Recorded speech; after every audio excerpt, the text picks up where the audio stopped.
You are a child of the universe. Welcome to the Prime Minister's Digital Youth Town Hall. You know, 25% of Jamaica's population is between the age 15 to 29, 23% between the ages 0 to 15. So you are a very, very important population that we need to talk to. What we would want you to do is to listen very carefully to the information that you are going to get from the esteemed professionals that are here.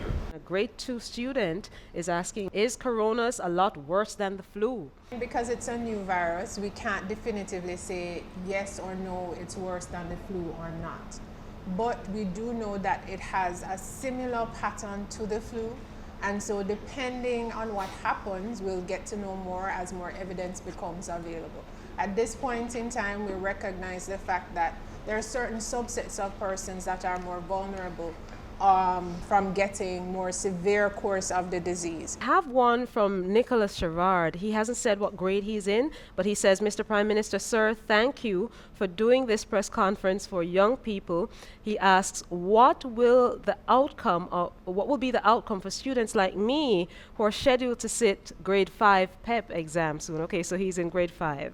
Well, I'll let the Minister of State give that response. The PEP exams, as you know, we are going to postpone the PEP exams, all right?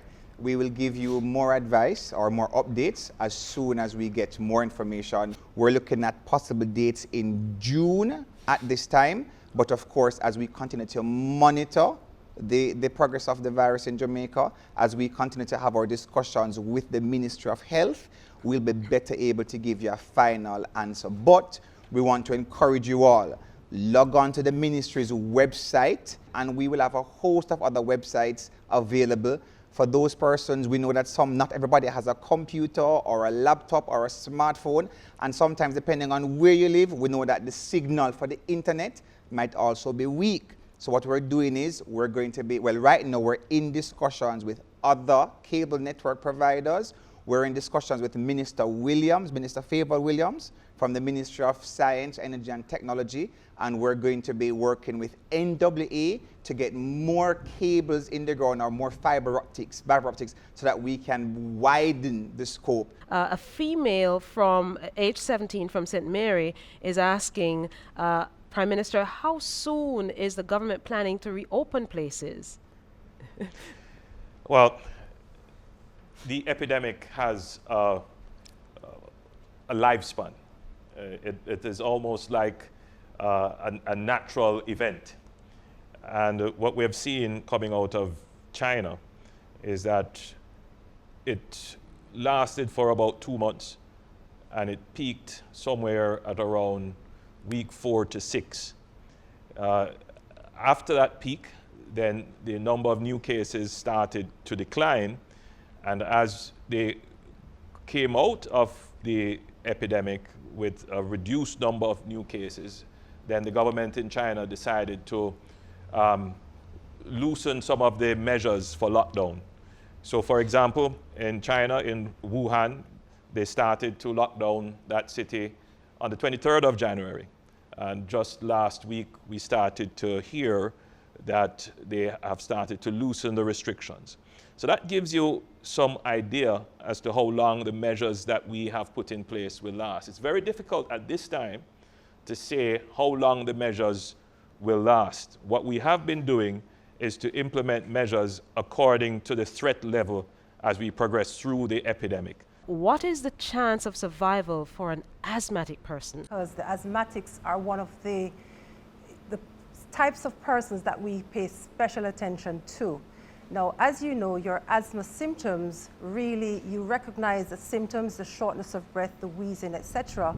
But you know your symptoms better than most persons. So once you recognize that you are now getting short of breath, you're wheezing, or you feel generally unwell, let your parents know or let your care provider know and immediately head to the hospital. There's one from a member of the disabled community, and I'll ask Professor Sams Vaughan, Khadija, I believe her name is asking, well, what specifically will happen to our schooling? Will we get more time to graduate to the next grade?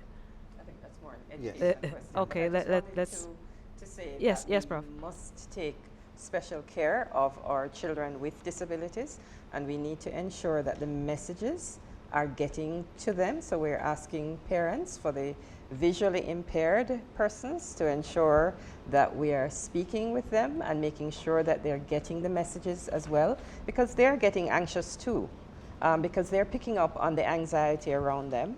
The hearing impaired, the children who are intellectually disabled, whose minds are working at a younger age than they actually are.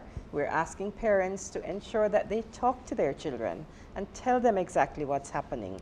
Get all the facts and make sure you speak with them so that they will not be anxious. Many of you would have been messaging me on Instagram and Twitter as well, asking about what about the CXCs and the CAPE, etc. All right, so right now, everything is subject to cabinet approval, but we're looking at two options along with our regional partners.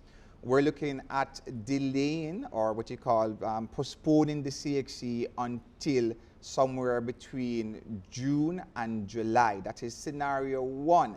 Again, depending on what is happening in Jamaica, across the region. Scenario two would be considering delaying the CXC and the CAPE exams until September, October period.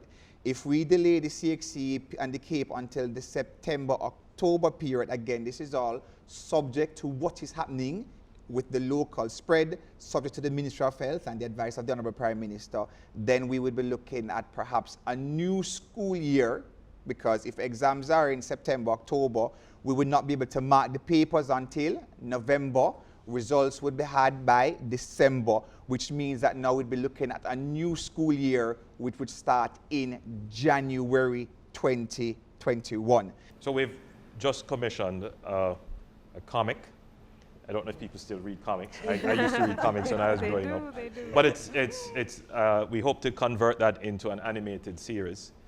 So it has quite a bit of information about the COVID virus, the COVID-19 disease, how you should cope, how you should respond, and trying to seek behavior change. And we will be having a preview of the comic here today.